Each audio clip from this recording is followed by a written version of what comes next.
Buenos días y muchas gracias por la reincidencia. Yo llegué ayer desde Buenos Aires, pero igual me levanté hoy a las 4 de la mañana por culpa del festín que nos ofreció Pepe anoche. Así que voy a tratar de reflexionar con ustedes con un nivel mediano de lucidez sobre la paradoja argentina. Y la paradoja argentina es haber elegido un loco para que nos haga normales, para que nos estabilice. Les voy a mostrar, porque acá vamos a hablar de vino durante la mañana, pero yo soy un mero consumidor, cómo encaja el futuro del vino argentino en el futuro de Argentina. Y para entender el futuro de Argentina hace falta tratar de comprender para dónde va el mundo, porque Argentina no tiene futuro fuera del mundo. Y entonces les propongo que empecemos por ver las tres grandes tendencias que están cambiando el mundo. Los tres grandes cambios que se están produciendo en este momento y que tienen la siguiente característica. Son disruptivos y son únicos. Van a pasar una sola vez. Hay cambios que son oscilantes, los cambios de gobierno. Hay cambios que son reiterados, los cambios de edad. Todos los años cumplimos un año. Estos cambios que les voy a mostrar no tienen ninguna de esas características. No se repiten y no oscilan. Y lo primero que está cambiando es la geografía. Y esto es un poco de trampa, porque tendemos a pensar que la geografía no cambia, pero el clima cambia la geografía. Lo que estamos viendo es, por un lado, el circuito marítimo por donde se transportan los bienes. Si nosotros vemos al mundo, hay dos lugares por donde se puede circunnavegar: el medio, Suez y Panamá, y el sur, Cabo de Hornos y Buena Esperanza. Pero el descongelamiento del Ártico va a producir posiblemente un tercer canal de navegación, que es más corto, es más barato y une a las grandes potencias. Esto que está pasando torna al sur cada vez más lejano. Nosotros tendemos a pensar que somos importantes y que Estados Unidos quiere una base en Tierra del Fuego porque se proyecta la Antártida. Capaz que es así, pero cuando Trump habla de política internacional, él quiere capturar Canadá y Groenlandia, porque están cerca del Ártico. En general, no hace referencias a la Antártida y a Tierra del Fuego. Este cambio se va a producir una sola vez. El Ártico se deshiela y listo, queda líquido. Pero si esto pasa, también Siberia se puede tornar cultivable y eso va a atentar contra los países que producimos alimentos. Estos son muchos cambios que pueden ser buenos si la ruta marítima trae el conflicto y malo si estas nuevas rutas atraen los mercados. El segundo cambio es demográfico, y voy a volver a esto. Esta es una primera pincelada. Año 1950, proyección año 2100, los 4 grandes continentes. Algo de esto hablamos la otra vez y es cada vez más importante. Europa ya está declinando demográficamente y América todavía no, pero casi. ¿Qué es la transición demográfica? Es cuando no producimos suficientes personas para mantener el stock demográfico, cuando se achican los países. Si Argentina no tuviera inmigración, estaría reduciendo su población. Argentina crece un poquito porque entra más gente de la que sale. Y lo mismo pasa con Estados Unidos y con Alemania. Con Italia no. Italia ya está declinando aún pese a la inmigración. Y Alemania empieza a hacerlo. Asia está llegando al pico. China ya no crece más. India la superó, pero todavía les queda un trecho. Y África es el continente que viene. A fin de siglo, África va a tener casi tanta población como Asia, pero en este momento el 60% del mundo, el 60% de la humanidad es asiático. 6 de cada 10 seres humanos son asiáticos. Imagínense si todos tomaran vino. Y la tercera tendencia, la tercera fuerza es la tecnología. Siempre cambió la tecnología. La civilización es un producto de la innovación tecnológica. Pero siempre la tecnología fue un instrumento al servicio del ser humano. Y hoy estamos desarrollando tecnologías que nos pueden poner a su servicio. Todavía no sabemos hasta dónde llega la inteligencia artificial, porque está en pañales. Pero es muy probable que el futuro que viene tenga a una tecnología con la cual nosotros interactuamos por lo menos en igualdad de condiciones. Ya no va a ser solamente un instrumento. De hecho, ya no es solamente un instrumento. Si ustedes tienen hijos, el cerebro de ustedes, de ellos, está cableado por estos aparatitos. y viven en red, de manera virtual o digital. No tienen la vida material que teníamos los ancianos. Vuelvo para atrás, porque lo que les quería mostrar es que la mayor parte de este mundo nuevo lo están desarrollando Estados Unidos, burbujas azules con grandes empresas tecnológicas, y China, principalmente, que tiene todo lo mismo que Estados Unidos, por ahora en una escala inferior. El resto del mundo no está en esa carrera. La Argentina tiene una gran empresa tecnológica, Corea tiene algunas, Europa, unas chiquititas. Pero si ustedes sacan el teléfono y empiezan a scrollear las aplicaciones, van a encontrar que tienen todas menos 3, posiblemente, de Estados Unidos. Si son jóvenes van a tener una china, y si no pueden tener Cabify y Spotify. El resto es todo americano. Y en China tienen todo lo mismo, pero chino. Y cuando vemos capitalización, en este gráfico les muestro dos cosas, una por lo que se ve y otra por la que no. Año 2024, las compañías top de tecnología en el mundo, que por supuesto en los últimos años superaron a las petroleras y a los bancos, que eran las top en décadas pasadas. 6 americanas, 4 asiáticas, de ellas 2 chinas, una china independiente, Taiwán, y una coreana. ¿Saben qué no se ve en este gráfico de 2024? Nvidia, la compañía de los chips, que hoy es la número 1. A esa velocidad está cambiando el mundo. Les muestro datos de 2024 y son viejos. Pero la tendencia es hacia la concentración en los países que innovan, que son 2, Estados Unidos y China. ¿Y por qué nos importa eso? Por una discusión que está de moda. Porque el desarrollo nacional depende de la geopolítica. No depende de que hagamos las cosas bien solamente. Depende de que hagamos las cosas bien y, además, encontremos condiciones propicias. Y esas condiciones las genera la geografía y el poder. Si no, los que piensan que solo las instituciones y hacer los deberes alcanza para desarrollarse, que me explique por qué Grecia es un país desarrollado y Uruguay no.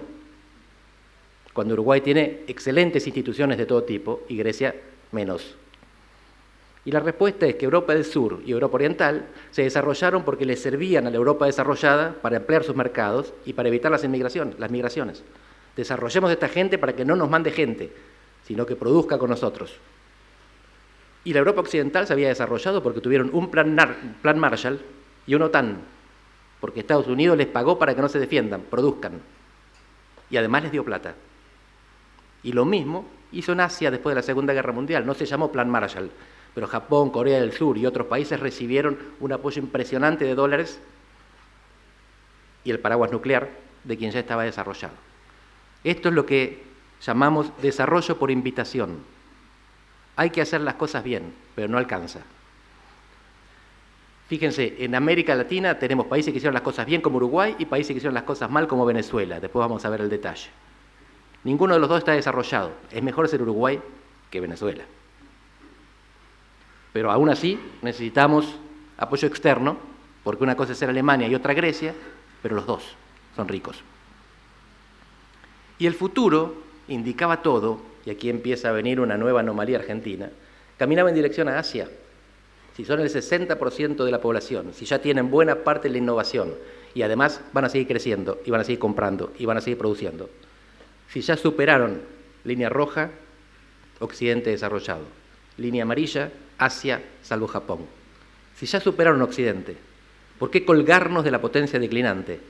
¿Por qué hacer de nuevo lo que intentamos en 1930, el Pacto Roca-Runciman? Gran Bretaña se retrae y Argentina desesperada se trata de colgar del cuello de una potencia decadente. Y no funciona. Ese es el debate que se está dando en Argentina en este momento.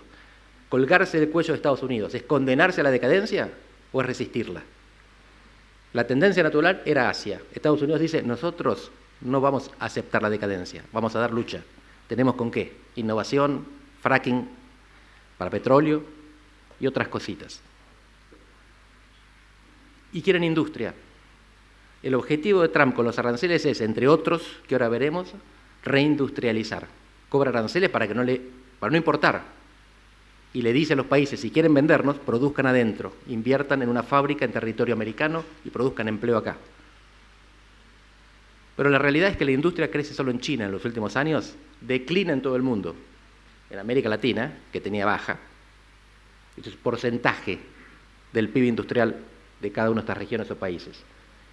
China es la fábrica del mundo, pero hasta hace 20 años era la fábrica de juguetes de mala calidad. Y ahora es la fábrica de las mayores innovaciones. ¿Es posible reindustrializar? Milei cree que no. No tiene mayor interés en lo que no es minería, energía, alimentos e innovación tecnológica. Trump cree que sí. Aunque estén jugando juntos, tienen pensamientos opuestos. Y Trump es, algo que Milei repudia, un mercantilista. Un mercantilista es alguien que quiere vender más de lo que compra, porque cree que así se hace plata. Y la respuesta es, sí, está haciendo mucha plata. Esto es cuánto cobra Estados Unidos de aranceles por periodo. 2021, 22, 23, 24, Trump. ¿Qué están haciendo con esta carretilla de dinero que les está entrando? Van a subsidiar a los sectores que están siendo boicoteados por China con represalias. Y ya les están empezando a dar enormes subsidios al campo, a los ojeros, a los ganaderos, con dinero del que antes no disponían. Estados Unidos está haciendo lo que se llama en el mundo política industrial. Nosotros en Argentina lo hubiéramos llamado desarrollismo. No sabemos si va a funcionar, pero las ideas de Trump son ideas viejas, que no funcionan en países chicos, pero pueden funcionar en países grandes, porque la autarquía no funciona cuando uno no produce, cuando uno no es autosuficiente. Pero si producís todo lo que consumís, ¿por qué no va a funcionar? Y acá viene una de las claves por las cuales en América Latina hunden barcos venezolanos casi todos los días y a nadie le importa. Por lo cual en América Latina hablamos de regionalismo, pero ya ni siquiera nos preocupamos en que los presidentes se junten. A veces ni se hablan. No se hablaban Alberto Fernández con Bolsonaro, no se hablan Lula con Milei, y no importa. Y no importa por esto que está pasando en el mundo. Dos numeritos. Línea gris, porcentaje del comercio mundial que es intrarregional. Lo que se comercia dentro de la Unión Europea, del Mercosur. Pasó de 58 a 52%. Está en decadencia el comercio dentro de las regiones. Comerciamos con otras regiones. Y línea amarilla es la distancia que viajan los bienes que exportamos. Cada vez más lejos. Por eso era natural pensar en Asia como socio, como mercado. Es un mercado consumidor gigantesco, que queda lejos, pero los costos bajan, con la innovación tecnológica, nuevas rutas marítimas. La apuesta de Milei es una apuesta que va contra la corriente. Es un poco loca, pero no es tonta, porque Estados Unidos resiste y esa resistencia no es inviable como fue la británica del siglo pasado. Lo que sí parece ser inviable es Europa. Y Milei cuando habla de Occidente no la menciona. Para Milei Occidente es Estados Unidos e Israel. Esto que ven acá es la combinación de dos pirámides demográficas. África, la pirámide convencional, con más jóvenes que viejos. Y Europa, la pirámide de la transición demográfica, la de un mundo que nunca vimos, donde hay más viejos que chicos, y los chicos no van a sustituir a los que mueren. La edad mediana de África son 19 años. La mitad de los africanos tienen menos de 19 años. La edad mediana de Europa es 44. Europa es un continente viejo y rico. África es un continente grande y pobre, joven y pobre. La inmigración es inevitable y el Mediterráneo está a un paso. Lo que estamos viendo en Europa, que es envejecimiento, inmigración y resistencia cultural, es lo que va a marcar la política europea en las próximas décadas. No pueden vivir sin inmigración, pero no la soportan. La economía tira en una dirección y la política en la contraria. Si no hacen algo, y ese algo es tener hijos o desarrollar África, están condenados al conflicto. Más ventaja para Estados Unidos y para China, porque en Europa podía haber innovación tecnológica como hubo hasta hace poco. Y fíjense, si no me creen, de qué estamos hablando. 1900, 2100, proyección. 1900, Europa gobernaba toda África. Había 4 países independientes en África, el resto eran colonias. Hoy hay 55 países independientes. Los europeos dominaban África no porque eran más malos o porque tenían más tecnología solamente. Eran más. 3-1. Hoy son la mitad. Hay 2 africanos por cada europeo. Dentro de nada van a ser 7 africanos por europeo. Lo que está pasando entre África y Europa es obvio e inevitable, salvo que hagan algo que no están haciendo, que recién les comentaba, desarrollar unos o procrear otros. Nuestro mundo es distinto. La edad mediana en América Latina es 32, ni 19 ni 44. Tenemos todavía un bono demográfico. Y en Argentina es el mismo que en América Latina, 32 años. Significa que tenemos opciones. Europa, la única opción es tener 3 hijos en vez de 1, y no van por ahí. África, la única opción es desarrollarse, y no van por ahí, conflicto. Nosotros tenemos opciones. No voy a hacer juicio sobre la opción del gobierno. Lo que quiero mostrar es que precisamente Milei decidió, tomó una opción. La obvia era Asia. Él dijo, no, Estados Unidos. Esto es algo que puede hacer un país que todavía no superó la transición demográfica y que está lejos. México no tiene opción. Necesita Estados Unidos y Estados Unidos le cerró la puerta. La decadencia económica de México es prácticamente inevitable, en palabras de Felipe Calderón, su expresidente que estuvo esta semana en Buenos Aires. ¿Cómo enfrentamos este mundo nuevo? Está lleno de promesas y opciones para un país lejano y todavía joven. Más o menos. Acá dividimos a los países de América del Sur en 4 cuadrantes. Hacia arriba, estabilidad política. Los presidentes cumplen el mandato, los opositores no son asesinados. Abajo, lo contrario. O en todo caso, en el caso de Venezuela, el presidente no cumple el mandato porque ya terminó y sigue. En otros países no llega a terminar. Venezuela está ahí por caridad, porque la flechita indica que tendría que estar mucho más abajo. Y el eje de derecha-izquierda es economía, crecimiento económico en los últimos 20 años. Cuadrante derecho superior, los países que la hicieron bien, que son estables políticamente y crecieron en 20 años. Sobre todo Panamá, Costa Rica y Uruguay. También Chile y Paraguay están un poquito ahí. Abajo, los que tienen mal registro, los que tienen mal desempeño. Y ahí están los 2 grandes, Brasil y México. Brasil y México, les voy a mostrar ahora los numeritos, están en declinación relativa. Y después los locos, los raros, Perú y Argentina. Perú, donde es infrecuente que un presidente pase 2 navidades en el cargo, pero el presidente del Banco Central está hace 19 años y tienen tasas de inflación de 2% anual y tasas de interés de 2% para endeudarse. Y Argentina, donde los presidentes, como un relojito, no importa lo que hagan, terminan los 4 años desde 2003. Los opositores tienen derecho a decir cualquier barbaridad y los gobernantes a hacer cualquier barbaridad. Pero tuvimos 8 presidentes del Banco Central en el periodo en que Perú tuvo 1 y la inflación que ustedes conocen. Así que estos son cuadrantes mixtos. Y la gran pregunta es, ¿va en Argentina la política estable a arreglar la economía antes que la economía rompa la política? Estuvimos a punto. En las elecciones, si no había apoyo americano y victoria del gobierno, no había gobierno en diciembre. Y Perú es al revés. La pregunta es si la política va a romper la economía antes de que la economía estabilice la política. Es muy difícil vivir desacoplados en este aspecto.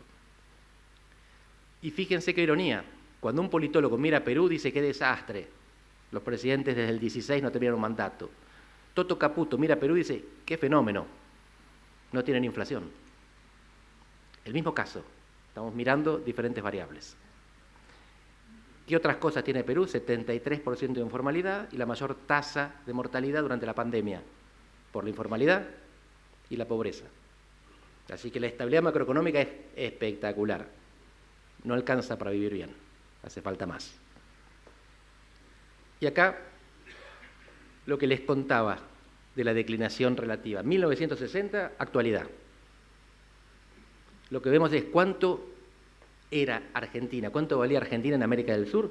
Era el país la economía más grande, casi 40% en el 60, y hoy el 14%. Y Brasil era un cuarto y hoy es la mitad.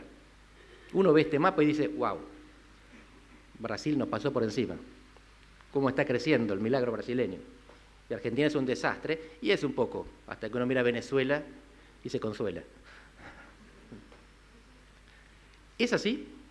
Argentina un desastre, hasta lo podemos decir con sentimiento y convicción, pero Brasil un éxito. Este es el desempeño de Brasil, como tamaño de la economía en proporción al mundo, comparado con los países en desarrollo, línea azul, con todo el mundo, línea roja. Brasil es un país en constante declinación, cada vez pesa menos en el mundo. Y esto no es un consuelo, porque si Brasil, que es el más grande, el que más creció, pesa menos, imagínense Argentina. El nivel de declinación que tuvimos en los últimos 65 años. Acá estamos midiendo los últimos 45 nada más. Esa es nuestra situación en el mundo. Estábamos en una posición visible y pasamos a una situación en la cual solo Bessent y Trump nos vieron, por suerte. Y esto es común en América Latina. Cuando se fundan las Naciones Unidas, en el 45, hay 51 países, de los cuales 20 son de América Latina. Y hoy hay 193, de 51 a 193 siguen siendo 20 los latinoamericanos. El mundo creció en número de países, el mundo creció en economía, el mundo se desarrolló y nosotros no. Pero ahora está llegando el mundo nuevo que les mencionaba antes. El mundo nuevo en el que hay cambios demográficos que tiran a Asia para arriba. Habrá cambios geográficos, meteorológicos y cambios tecnológicos. Esto es cuánto depende Brasil de China y de Argentina, desde el 95. En el 95 no existía China. Hoy no hay Brasil sin China. Cambió durante la vida de buena parte de nosotros, en nuestro propio tiempo. Nosotros vimos este cambio, el tiempo en que China no existía y producían bienes de baja calidad y juguetes baratos. Y hoy producen las mayores innovaciones del mundo. Y entre China y Estados Unidos se está dividiendo el mundo que conocemos. Esto que les muestro es un dato viejo, porque tiene un par de meses. Se le pregunta a los pueblos, ¿ustedes qué prefieren, China o Estados Unidos? Salud. Y la respuesta es, más Estados Unidos, azul, más China, rojo. Miren a México. México es el país que más depende de Estados Unidos en la historia. 80% de su comercio va a Estados Unidos. Cuando se hace la Revolución Mexicana, en 1910, que fue una revolución anticlerical, el déspota destituido dijo, pobre México, tan lejos de Dios y tan cerca de Estados Unidos. Bueno, pero después, durante un tiempo, construyeron riqueza al lado de Estados Unidos, exportando autos en vez de petróleo. Ahora Estados Unidos se convirtió en una maldición para los países cercanos, a los que, dice Trump, querría anexar. Se refería a Canadá, Estado 51 y a Groenlandia. ¿Quiénes son los que todavía bancan a Estados Unidos? Fundamentalmente los que le tienen miedo a China, que son los vecinos. La India, Japón, Filipinas y todavía Brasil. Este gráfico cambió con el rescate. Hoy en Argentina hay más población a favor de Estados Unidos que de China. Milei cambió la percepción de los argentinos respecto al aliado. En este aspecto, Milei está viendo los cambios en el mundo y yendo contra la corriente, que está haciendo la apuesta improbable, pero no imposible. Y Milei es un producto de esto que conocemos. La Argentina es un fracaso económico desde hace por lo menos 15 años. Lo que vemos acá es los últimos 10, y esto es crecimiento de la pobreza, eje vertical, y crecimiento de la economía, eje horizontal. Argentina es el único país de la región que empeoró en ambos. Que la economía va para atrás, del cero para allá, y la pobreza va para arriba. Crece en vez de decrecer. Esta es una de las dos principales causas que llevó a que votemos un loco para tornarnos normales. Queremos ser como estos. Y los tipos normales nos llevaron ahí. Probemos otra cosa. Esta es la segunda razón. Yo no me acuerdo si esto lo hablamos el año pasado, pero el año pasado no había salido Adolescencia, la serie de Netflix. Así que me pareció importante que lo veamos otra vez, si es que ya lo vimos. Estos son grupos etarios, la edad de los votantes argentinos. En cada grupo etario se ve a los varones en verde y a las chicas en gris. Este que está acá, el penúltimo, entre 18 y 25, los jóvenes, las chicas tienen más a la izquierda, más a la derecha, más derecha. Las chicas están alineadas con el resto de la población. Estos son los chicos jóvenes. Es un grupo único, generacional y de género. Pero no solamente en Argentina. En todo el mundo estamos viendo que si dividimos a la humanidad en 4 cuadrantes, 2 variables, viejos y jóvenes, varones y mujeres, hay 3 cuadrantes normales, los viejos de ambos sexos y las chicas jóvenes. Y hay un cuadrante diferente que son los chicos varones jóvenes, que piensan diferente, sienten diferente y votan diferente. Si ese cuadrante no hubiera votado, los chicos jóvenes, Massa ganaba en primera vuelta. Y si esos chicos hubieran votado solamente ellos, Milei ganaba en primera vuelta. Pasa lo mismo en Estados Unidos, pasa lo mismo en Brasil, pasa lo mismo en Europa. Mamdani en Nueva York es una excepción, porque Nueva York es un nicho de élite bien pensante. No representa a los Estados Unidos, es la mayor ciudad de los Estados Unidos y es todo lo contrario del americano medio. Y aquí está el gráfico para que, por si dudan de mí, que hacen bien, le crean a los que hacen estos estudios en el resto del mundo. Corea del Sur, Estados Unidos, Alemania, Gran Bretaña, en azul los varones, en rojo las mujeres, arriba progresistas, abajo reaccionarios. Nunca en la historia observamos una cosa así, que tiene 2 características. Primero, los chicos suelen ser más progresistas que los padres. Segundo, los géneros se mueven al unísono. Ahora, los chicos varones desmienten ambas tradiciones. Y no solo eso, sino que por primera vez en la historia, además influyeron en el voto de los padres, cuando habitualmente era al revés. El primer voto de un adolescente repetía el voto de la casa. Ahora los chicos varones convencían a los padres de votar a Milei, a Bolsonaro, a Trump. Y Milei, tercera disrupción, tiene esta idea. Lo planteo como Milei y no el gobierno de Milei, porque no sabemos cuál es el gobierno de Milei. Va cambiando de funcionarios con mucha rapidez. Lo que llevó a Milei a donde está, primero el fracaso económico de todos los que lo antecedieron, segundo la brecha generacional y de sexo, tercero la distancia entre el AMBA y el resto del país, el área metropolitana de Buenos Aires y Argentina. Argentina vivió el péndulo, el empate permanente entre el eje radial y el eje horizontal de la economía. El eje radial, el consumo urbano en el área metropolitana de Buenos Aires. Quieren dólar barato para consumir y para viajar. El eje horizontal, que es la zona pampeana, quiere dólar alto para exportar. Entre esos dólares no había equilibrio. El equilibrio fiscal requería dólar alto, el equilibrio social dólar bajo. Ahora se agregan 2 ejes, naturalmente, por las ventajas comparativas. El eje vertical en la Patagonia, que es minería, gas y petróleo, y el eje patagónico, que es sobre todo innovación tecnológica, por el frío y la energía barata, principalmente renovable. La Argentina que Milei tiene en la cabeza es una Argentina que deja el AMBA detrás y desarrolla zonas que no estaban desarrolladas. Es la Argentina que lo votó, la Argentina del interior. Y esa Argentina para Mendoza es un problema, porque desarrolla la minería. Y esta es una de las provincias en las cuales hay discusión al respecto. Perú y Chile, exportaciones mineras, desde 2004. Argentina. ¿Cuál es la diferencia? ¿La cordillera? No. Entonces la explotación que se hace de la cordillera. Hay mucho potencial acá y va a ser polémico. Y esa polémica es la que viene, por eso quería traer el tema. Esta información no es inocua, es la que va a definir los próximos debates y los próximos gobernantes y las próximas inversiones. Y esto es lo que certifica lo que les decía antes, el divorcio entre el AMBA y el resto. Esto es el índice de confianza al consumidor, vean cómo se va abriendo en los últimos tiempos.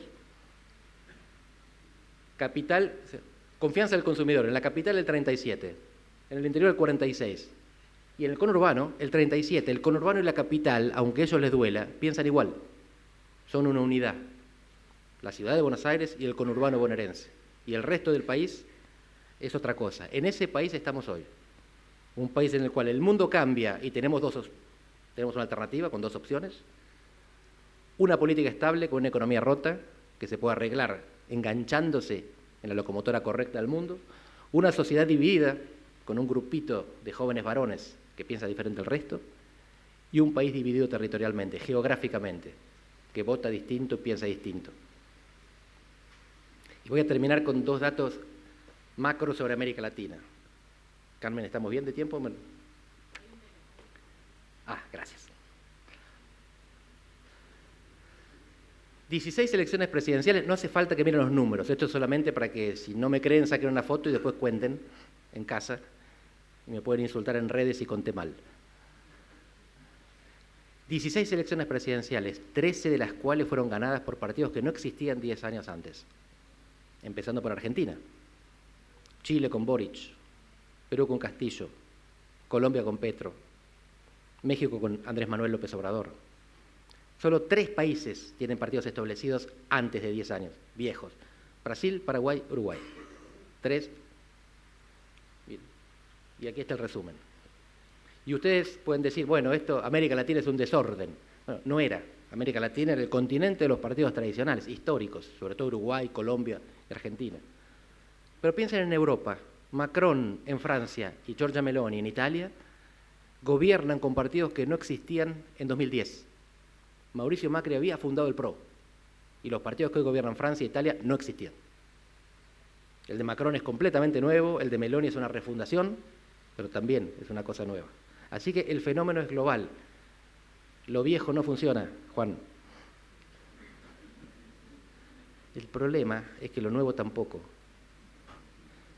Estos son 18 casos. Toda esta información está recolectada por Gerardo Scherlis, que es un politólogo argentino que es el que mejor cuenta partidos en todo el continente.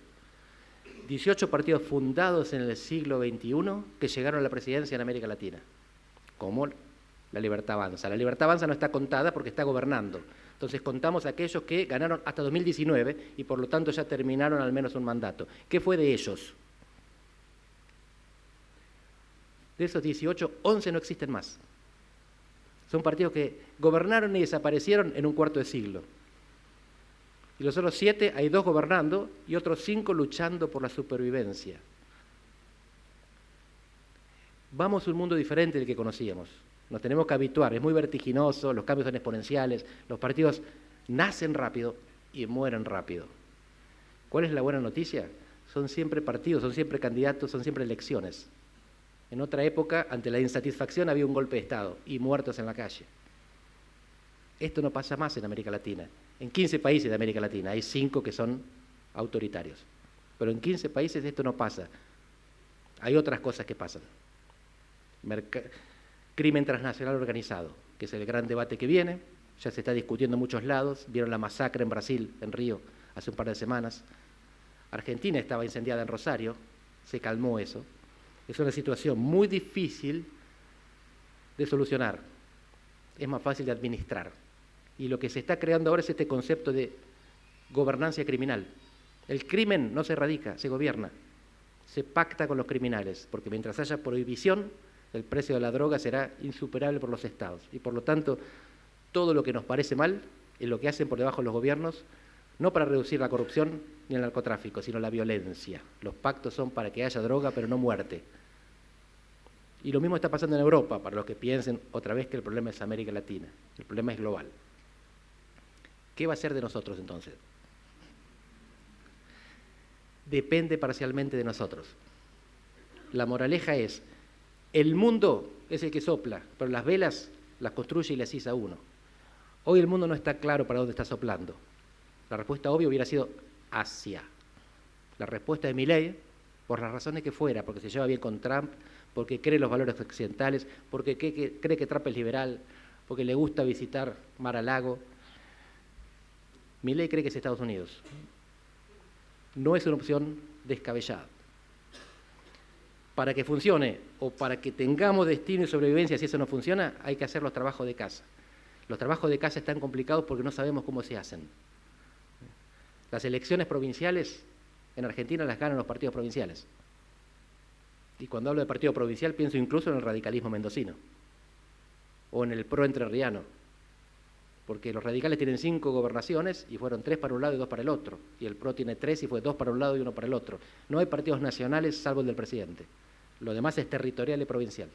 Y el partido nacional es el que gana la presidencia. Y esta es la novedad. Para ganar la presidencia no hace falta un partido político. Para gobernar sí. Y por eso Karina lo está fundando. Estamos llegando a un mundo en el cual convive lo viejo y lo nuevo. No funciona igual. Algunas cosas siguen haciendo falta, pero no para lo que pensábamos que hacían falta. Pero ahí una provincia se maneja como conocíamos, territorio y gente, personas. Un país se maneja con recursos que vienen de afuera y virtualidad digital. Ese es el mundo nuevo del viejo que coexisten, no está muriendo uno y naciendo el otro. Van a vivir juntos por mucho tiempo. Muchas gracias.